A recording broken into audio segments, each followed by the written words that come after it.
are just this radical left. Will you shut up, man? Listen, you're the worst president America has ever had. Hey, Come Joe, on. let me just tell you, Joe, I've done more in 47 months. I've done more than you've done in 47 years. Fireworks as then President Trump and then candidate Biden faced off in the ugly first debate of the 2020 cycle. 4 years later, the two men are set to face off again this month on June 27th.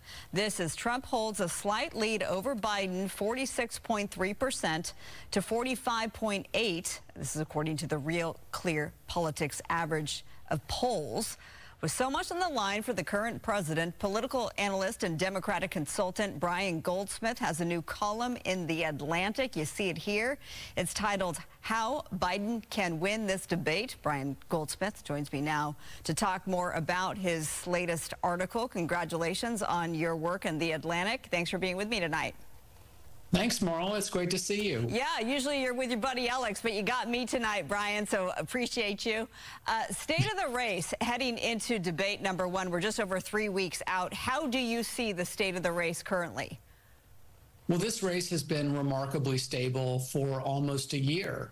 And especially over the last several months, the president has had a slight disadvantage, especially in the Sun Belt states, Arizona, Georgia, that he won 4 years ago. But even in those Rust Belt kind of metal bending Midwestern states that he absolutely must win in order to hit 270 again, he is at best even against former President Trump. So the burden is really on Biden to change the dynamic of the race. Now, when you say it's stable, I'm a little bit surprised, given even in your Atlantic article, you talk about his not so stable approval rating.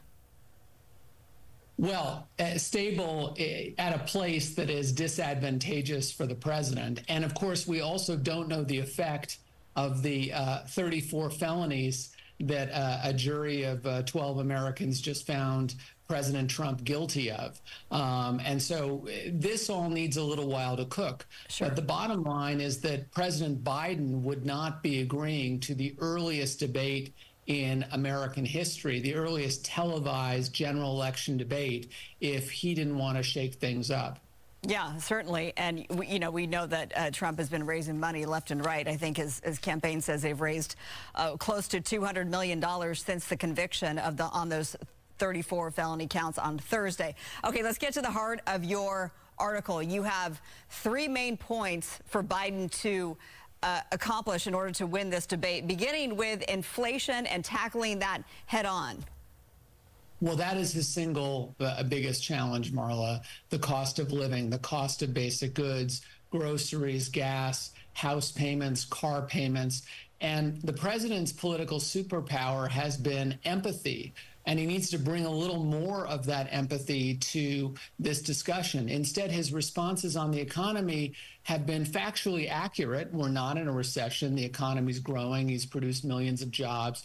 Our economy is the strongest of the major countries in the world, but that's not how Americans are feeling it. And so in order to have credibility to talk about his plans, to talk about the contrast with his opponent, in order to talk about his accomplishments, he has to meet people where they are right now, which is inflation is still too high, prices are still too high, and he's got a plan to tackle that. Okay, let's spend about 30 seconds on your last 2 points. The second point that you make is he needs to look forward, do not look to the past.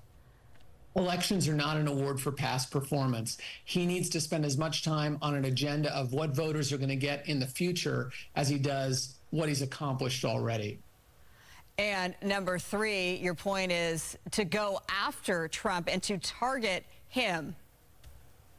He's already gotten most of the voters who care about democracy and our institutions. To get enough voters to win, he's got to go after kitchen table issues and the contrast on health care and jobs and income and taxes and kind of bread and butter issues that resonate with people where they live. One of the criticisms of President Biden is, of course, his age. Do you think, given the stakes of this debate up on the June 27th for him specifically, that he does have the mental acuity to perform?